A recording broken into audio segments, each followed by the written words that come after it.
사랑하는 성도 여러분, 어제 하루도 주의 은혜 가운데 평안하셨습니까? 2021년 6월 20일 화요일 아침 매일 성경 말씀 묵상 시간입니다. 다 같이 사도신경으로 신앙 고백하며 오늘 말씀 묵상 시간 함께 시작하겠습니다. 나는 전능하신 아버지 하나님 천지의 창조주를 믿습니다. 나는 그의 유일하신 아들 우리 주 예수 그리스도를 믿습니다.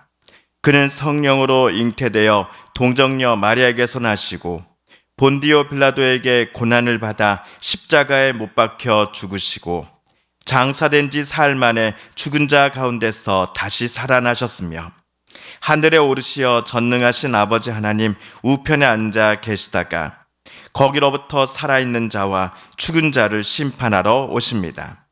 나는 성령을 믿으며 거룩한 공교회와 성도의 교제와 죄를 용서받는 것과 몸의 부활과 영생을 믿습니다. 아멘. 오늘 우리가 함께 읽을 기록된 하나님 말씀 출애굽기 제3장 15절에서 22절까지의 말씀입니다. 구약 85쪽경에 있는 출애굽기 제3장 15절에서 22절까지의 말씀입니다. 하나님이 또 모세에게 이르시되 너는 이스라엘 자손에게 이같이 이르기를 너희 조상의 하나님 여호와 곧 아브라함의 하나님 이삭의 하나님 야곱의 하나님께서 나를 너희에게 보내셨다 하라. 이는 나의 영원한 이름이요 대대로 기억할 나의 칭호니라. 너는 가서 이스라엘의 장로들을 모으고 그들에게 이르기를 여호와와 너희 조상의 하나님 곧 아브라함과 이삭과 야곱의 하나님이 내게 나타나 이르시되 내가 너희를 돌보아 너희가 애굽에서 당한 일을 확실히 보았노라. 내가 말하였거니와 내가 너희를 애굽의 고난 중에서 인도하여 내어 젖과 꿀이 흐르는 땅 곧 가나안 족속, 헷 족속, 아모리 족속, 브리스 족속, 히위 족속, 여버스 족속의 땅으로 올라가게 하리라 하셨다 하면 그들이 내 말을 들으리니 너는 그들의 장로들과 함께 애굽 왕에게 이르기를 히브리 사람의 하나님 여호와께서 우리에게 임하셨은즉 우리가 우리 하나님 여호와께 제사를 드리려 하오니 사흘 길쯤 광야로 가도록 허락하소서 하라. 내가 노니 강한 손으로 치기 전에는 애굽 왕이 너희가 가도록 허락하지 아니하다가 내가 내 손을 들어 애굽 중에 여러 가지 이적으로 그 나라를 친 후에야 그가 너희를 보내리라. 내가 애굽 사람으로 이 백성에게 은혜를 입히게 할지라 너희가 나갈 때에 빈손으로 나가지 아니하리니 여인들은 모두 그 이웃사람과 및 자기 집에 거류하는 여인에게 은폐물과 금폐물과 의복을 구하여 너희의 자녀를 꾸미리라. 너희는 애굽 사람의 물품을 취하리라. 아멘. 지난주 금요일 우리가 읽은 3장에서 하나님께서는 호렙산으로 양을 치러 온 모세를 만나셨습니다. 모세에게 당장 이집트로 되돌아가서 파라오에게 모세의 동포 이스라엘 백성들을 그만 괴롭히고 이집트에서 나가게 해줄 것을 말하라고 하나님은 지시하셨지요. 또한 이스라엘 동포들에게는 당신네들의 탄식과 울음소리를 하나님께서 듣고 보셨으며 얼마나 큰 고통 중에 있는지를 하나님은 잘 알고 계신다라고 전하라고 모세에게 시키셨습니다. 그러나 모세는 즉각 순종하지 않았습니다. 이러한 명령을 내게 지시하시는 하나님의 성함은 도대체 무엇입니까? 라고 물었습니다. 사실 하나님의 이름이 무엇인지를 아는 것 모세에게 중요한 게 아니었습니다. 지금 모세에게는 하나님보다도 이집트의 파라오가 훨씬 더 강하고 무서운 존재로 여겨졌기 때문일 것입니다. 이에 하나님께서는 나는 스스로 있는 자이다 라고 자기의 이름을 모세에게 말씀해 주셨지요. 이 땅의 모든 사람들과 피조물 혹은 이집트인들이 섬기는 신들이 있기 전보다도 훨씬 전에 스스로 계셨던 신이 바로 이스라엘의 하나님 여호와요. 그 이름의 의미가 나는 스스로 있는 자이다 였습니다. 또한 오늘 본문에서 하나님은 자신을 아브라함의 하나님, 이삭의 하나님, 야곱의 하나님이다라고 이스라엘 장로들과 백성들에게 소개할 것을 모세에게 또다시 지시하십니다. 지금으로부터 약 450년 전부터 하나님께서는 아브람 때부터 히브리 민족에게 특별한 관심을 가지시며 아브람, 이삭, 야곱과 늘 함께 해 오셨습니다. 그리고 지금 모세 당시에 이스라엘 후손들에게 적용될 아름다운 약속들을 하나님께서는 이들 세 명의 조상들에게 여러 차례 말씀하셨지요. 하나님께서 조상들에게 먼저 찾아와 약속하셨던 바를 모세로 하여금 이집트에서 지금 고통당하는 이스라엘 후손들에게 전하라고 하십니다. 17절입니다.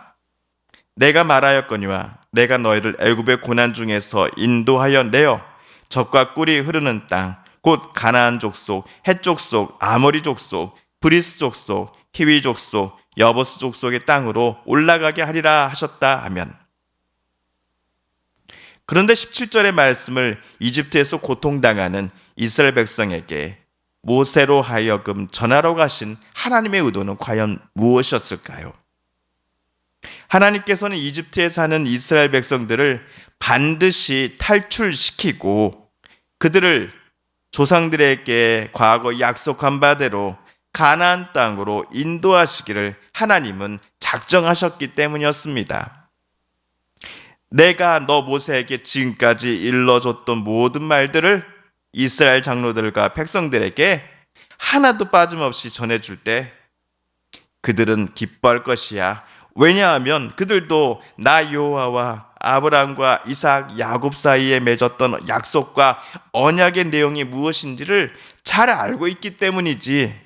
그러니 모세야, 염려 말고 어서 이집트로 출발해라 라고 하나님은 말씀하십니다.